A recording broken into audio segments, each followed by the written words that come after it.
Thank you once again for joining me. My name is Greg Stafford, and these are day texts where we meet together at 5 AM Pacific Standard Time to consider a portion of the biblical record.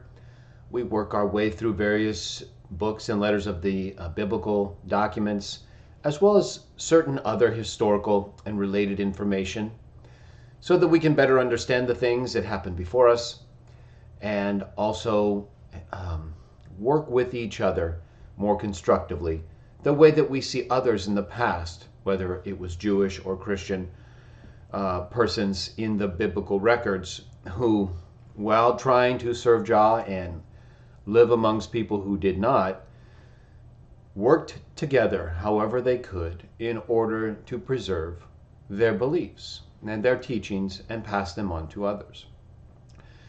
Whereas today we have many copies of the Bible and ancient records to look to, we still need to be able to understand them. And so with our lives being as busy as they are, we try to set aside time where we can meet together, progressively consider a portion of these records, and then apply them in our lives. So we're working our way through the New Testament letter called To the Hebrews, which is written by someone whom many believe to be the Apostle Paul, who wrote most of the New Testament letters. Many believe he also wrote this letter, but the author is not named, in my view, because of the time in which the letter was written, and there were different persecutions occurring, persecutions from the Romans, persecutions from the Jews, and persecutions from Greeks and non-believers. So you can see why the author to the Hebrews, writing to Hebrew Christians, might wanted to keep his identity safe from those who might abuse his attempts to reach those believing Jews at that time. So each letter and document has a context and a history. And at the start of each video series, when I discuss a new document or letter, I talk a little bit about the history of the document or letter, its manuscript authority, and certain facts surrounding the authorship and time in which it was written. So if you want more information, go back to the start of the Hebrews Day text videos, and you should be able to find some additional information about the letter to the Hebrews and its potential author. We are currently working our way through chapter 10. I'm going to be reading Hebrews chapter 10, verses 30 through 33. And then we'll make a brief application, and we'll be on our way. Okay, Hebrews chapter 10, verses 30 through 33 read, "Indeed, we who have come to know the one who said," now he's quoting the Hebrew Scriptures, "Revenge belongs to me.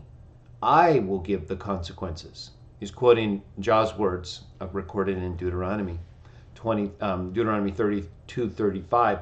I put the references in the text, in the description of the video that you're watching right now, if you'd like to follow along or look up some of the quoted references. So he quotes Deuteronomy 32:35, where Jah says, "Revenge is mine, I will give the consequences." And then he quotes him again at the second part of verse 30, and further, "Lord Jaho will judge his people." And so let's read the rest of the text and we'll make our application. Verse 31, "To fall into the hands of a living God is terrifying. On the other hand, you must remember the past days in which, after you were made spiritually aware or enlightened, you put up with many difficult struggles, including suffering conditions." And verse 33, last verse, "Indeed, you are exposed to open humiliation. This way both with insults and with severely troubling conditions, and as a result of becoming partners with others in this same way of life." He's talking about becoming partners with others who have to go through these same difficulties because of trying to please Jah in a world where not everybody wants to do that. But let's go back to verse 30 for a moment here, because it's very easy for us to, at times, fall into a state of mind where we want to get revenge or we want to pay back people for things that they have done to us, or to our family. It's very natural because we're very protective. We're protective of ourselves and we're protective of those whom we love. So when they suffer or when we suffer at the hands of other people, especially if we consider it unjust, they're not being nice, they're being unfair, or we didn't really deserve the level of treatment that we're getting, you can try. We do have the right to defend ourselves, and so we don't want to let people completely take advantage of us. That wouldn't have any benefit to anybody. But at the same time, that doesn't mean that we want to allow people to take advantage of other people in ways either that we feel we always have to respond to. I guess what I'm getting at is, regardless of whether or not there's something that takes place against you or against those whom you love, it is going to be a great challenge to do what verse 30 says and allow Jah to deal with it. And that doesn't mean we always have to completely refrain from any involvement. If somebody does something to you, Jesus says you should go to that person. You should talk to them and try to resolve the matter. Then if you cannot reach the person after doing that, you go to the person with somebody else. You try again to reach the person, explain what happened, why there's a problem. And if you can't do it with that other person, then you take a whole group with you. And you do it again. And if after that, the person and you cannot resolve your issues, then it's best that you go your separate ways. Now, that's a little bit less active situation, meaning, in that scenario where I'm talking about what Jesus said in Matthew 18, where if you have a problem with your brother or sister, you go to that person and then the next steps. That's a little different than when somebody is openly persecuting you and causing you difficulties. So you see in verse 32, he talks about how you had to put up the last part. You put up with many difficult struggles involving suffering conditions. And you're going to have some of that because this is not a world set up to facilitate faith in Jah. Jah makes sure we can do it. So the world cannot choke us out.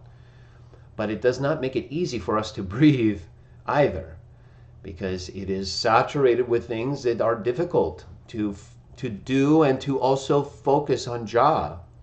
So the world is constantly taking our minds away into the things it wants us to do, and some of the things we have to do because we live in the world. We cannot just get out of the world. Nor should we want to. We want to try to help people and be good people in the world. It's just difficult. It's just hard for us at times because of the opposition. And not everybody likes some of the things we say, even though it's basically all about love and Jah and wanting to treat others the right way. But again, we're not in a world where that's the primary belief that everyone shares. So we have to try to remember that where we cannot change people or approach them like Jesus talks about in Matthew 18, when you go to them and then you take another person, the 3 steps. When you can't do that, and when you really can't deal with another person who's troubling you without causing yourself more trouble than it would be worth, then remember this. Remember verse 30. This is going to save you so much anxiety and stress if you're able to remember and trust in this, because it's true. It's been happening since the beginning, and it happens to you and me when Jah decides he wants to refine us. So he refines everybody. We can pretty much see everybody today, right? I mean, the level of evaluation and scanning and observation is incredible. Well, if we can do that, what do you think the ones who made us can do? If they made humans out of the earth, and they did, because that's where we go back to, right? We return to the dust from which we were made. If they did that, they made us from the dust and empowered us with their spirit, and we can do all these things, what can they do? They can see everything. They know everything that's going on. Fortunately, they know how we are, so they understand us better than we would appreciate them seeing us do these things. In other words, they understand our weaknesses. Of course, the wicked ones will use that against us. But if we trust in Jah, we can still defeat them because we don't have to fight them directly. Once you turn it over to Jah, and he recognizes that you're trusting in him to solve the problem and that you're not going to respond fully on your own in a way that would probably mess it up, that's what he's going to do. He's going to look at the situation, analyze it as far as exactly what is the best thing to do and when to do it. Remember, timing is critical. You cannot always tell when is the best time to deal with somebody. But he can, because he knows everything taking place, when things are going, where they're headed, so that he can see the path in order to deal with it as it's coming towards a certain point. Jah knows exactly when to deal with every single one of us, and every single one of them. By them, I mean people in the world who aren't part of our Christian group. Doesn't mean we don't love them or consider them part of our human family. We do. But we recognize also the one who made us, the Father. He's part of our family. He's the number one in our family. So while we love all humans and we want everybody to get along, it's not our fault that we have all these different beliefs in ways where we can't get along. Well, maybe it's our fault a little bit. But, if we're trying, we cannot take the blame for everybody's choices on all things. We have to accept our own responsibility. That's enough. And then each person has to do the same. And so where we can help, help. When you cannot help, the best thing to do is to not make it worse, right? And you can always pray to Jah, and you always should pray to Jah, because Jah is the one who knows and sees everything, and we're all children. The Father knows how to deal with us best, just like a real father or mother would, because they know the children. They see what's happening, and they've watched them grow, and they know the environment, so they can deal with it with all that information. It's beyond what others who aren't not able to see those things know. So I've seen it my whole life, where I refrained from doing my own desire towards others who have hurt me, and pulled back, left it to Jah, focused on what I had to do, and everything always got resolved. Exactly as I thought it would if I trusted in Jah. So no big surprise there, but we forget, and sometimes it's just hard because the world doesn't encourage us to have that kind of faith. We have to have it on our own. We have to build each other up based on the evidence and information that we have come to know, or that we learn and share with each other. So that's why we do these day texts and these other shows. And it's a good way to start our morning, prepare for the week, help other people, and continue to praise Jah. So that's what we're going to keep doing. I will go ahead and, of course, the video is set. Today's Tuesday. We're good to go for this Saturday. I'm pretty sure we're going to be all set for the Ancient Aliens discussion show on Saturday, CW Jah Talk number 11. And then that should be a good show for us. And we'll do another open session soon, probably in a couple weeks. That was really fun. I like that, and I want to get a couple more of those done, and then keep doing the CW Jah Talk shows. So maybe every 2 to 3 weeks we'll do an open session, and then more CW Jah Talk. So hopefully it'll be a good way for us to come together and keep building up our association and helping other people to praise Jah. So I thank you all for joining me. I hope you have a wonderful day, and I will see you all again tomorrow, 5 a.m., for another day text. Thank you.